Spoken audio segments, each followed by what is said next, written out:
Today is all about edging, class. Alright, Miss Sparkway. Jesus Christ. Good morning. That fucking voice is like, good morning. Like really like monotone. Okay, who's in attendance? Read. Here. Fuck me. Alright, Miss Florence. Tell us what we're talking about today. So today, class, we're learning about edging. What is edging? Can anyone tell me what edging is? Like screaming at the class. Oh shit. Edging is where you build yourself up towards an orgasm, get yourself ready for the climax, and then you stop. Which can be both for men and women and all genders. It's basically just the premise of stopping before you come. Yeah. It's really good for teaching yourself, or especially if you're a guy, trying to last longer. It can be super beneficial because it sort of strengthens your muscles and you get like a new learning on how to not come as quickly. Yeah, it like, I don't know, it strengthens your cum muscle. A bit like when you hold your wee and let go and hold your wee, and that's supposed to be really good for your pelvic floor. Wee muscle. Well, I was thinking for men as well. Oh, yeah. Because that's also good for men. So yeah, it's just like tightening up the muscles. But as well as like being good for things like that, edging is just a really fun and sexy activity in the bedroom. Oh my god, it is so fun and sexy, and it really like elongates the pleasure. Yeah, it can make your orgasms a lot bigger, a lot stronger, and a whole lot more pleasurable. Yeah, it's amazing as well if you feel like you can't orgasm, and having someone like edge you and tease you and bringing you to that level might mean that you might end up having an orgasm. Of course, it can be a little bit tricky if you don't feel like you have one, but it's a lot of like teasing and stopping and teasing and stopping. Yeah, you can do it by yourself as well. You can also masturbate and edge, which I think would be... I think I do that most of all. Yeah. You know when you're going to come. It's really hard to do it with a partner.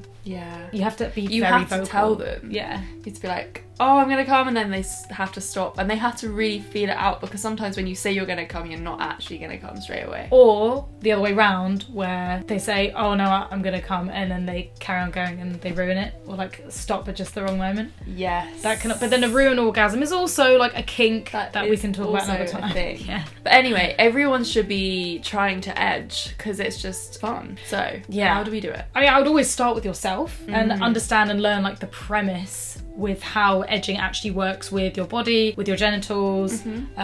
Really get to know it, because I've done the same. I've ruined my orgasms before because I've gone too far. Yeah. Or like when you leave it, and then because you're too sensitive and you might be masturbating too much, then you're like, I'm never gonna get that orgasm back. Oh, it happens to the best of us. Them swole clits, man. Yeah. It's also, I guess, a little bit like orgasm denial. Yeah, that's hot. It's kind of So similar. hot. Like, I feel like you can use it in like BDSM play as well. It's very like slave mastery. Somebody is controlling your pleasure. It's coming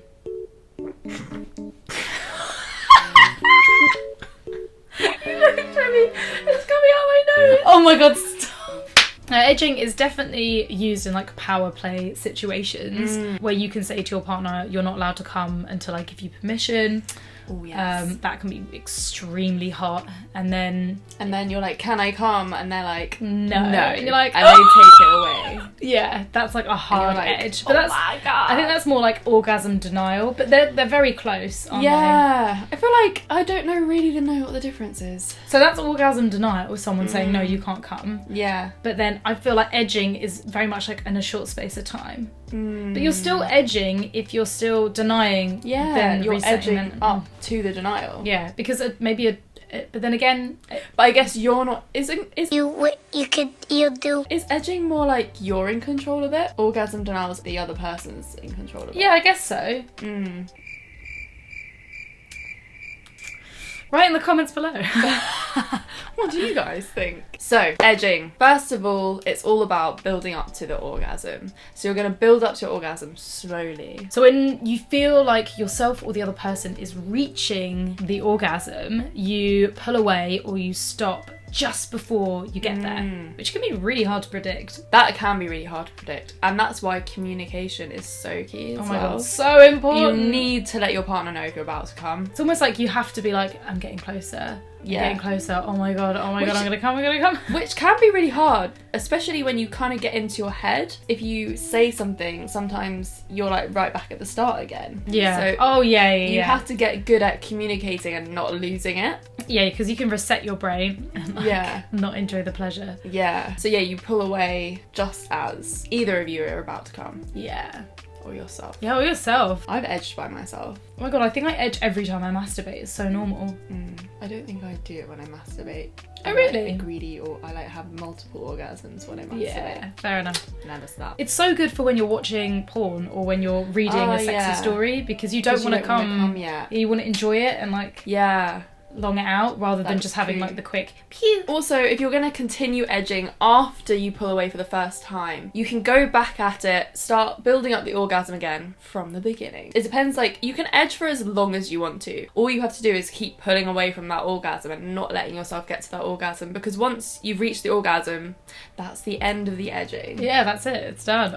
It's so hard. It's so hard because you get so addicted to the feeling and you're like, oh my god, I'm gonna come. But that orgasm is going to be so much better after you've edged for a while. Oh my god, so much better. And then you just repeat, and then orgasm. Have you had any experiences of edging somebody else? No, I actually haven't. I've never edged someone else. It's really hard. Like, I can imagine. You're really trying to tune into their overall body and breath, and like even if they're saying or they're going to say, I'm gonna come. Yeah. And it's also like trying to anticipate whether or not they'll be into it. If you're edging, you kind of have to communicate what you're doing with each other. Yeah, you can't just surprise edge, could you? I mean, I've done that before, definitely. Yeah. And it was a bit of a surprise, but it was also fun. Like, my partner was like, I wasn't sure I was going to get it back again. But then when he finally came, he was like, oh my god, that was incredible. Yeah, I wonder if it's easier to edge with women or men. Very good point. I think it's hard anyway. You're trying to predict somebody's bodily functions. Yeah, I guess it really depends who you're fucking as well, because everyone has different tells. Yeah, and people have different sensitivity levels. Yeah, they do. And on top of that, people have their sensitivity level, and that can change throughout, like, anything about, menstruation or what's going on in their life, stress. I feel like you could have like really long orgasms from edging. Like when you ultimately get up to it, you could have like a 5-minute, 10-minute orgasm. I feel like it's almost like tantra. Yeah. Where it's like you're just longing things out. Yeah. I mean, the longer the better, really. Yeah. I think when it comes to edging, the longer you do it, the better the orgasm will be. But you will need to be doing it so well so that you don't lose the orgasms completely. It is also exhausting. Your body is in like a high state of like up, come, down, up, down, up. And you tense up and you get all excited. That's why I think it's so good for, like sub-dom or power play. It is, definitely. Because you have somebody that's like completely weak at the knees at your beck and call. You could probably literally get them to do anything if you edge them a few times. Like, give me that orgasm, please let me come, please. So yeah, highly recommend it if you want to do any power play with your partner. Definitely. So let us know if you've got any questions about edging or if you've had any experience in the comments below. And yeah, if we had said anything that isn't right, or if you want to add anything, please say in the comments below. You just said that. Said that. Sorry, my bad. Give us a huge thumbs up and make sure you subscribe to our channel and hit that notification bell so you never miss us. Oh yeah, baby. As well as follow us on Instagram, Come Curious. And also our podcast, Fucks Given. Yeah, baby. It's really good. Just saying. We'll see you next week. Bye.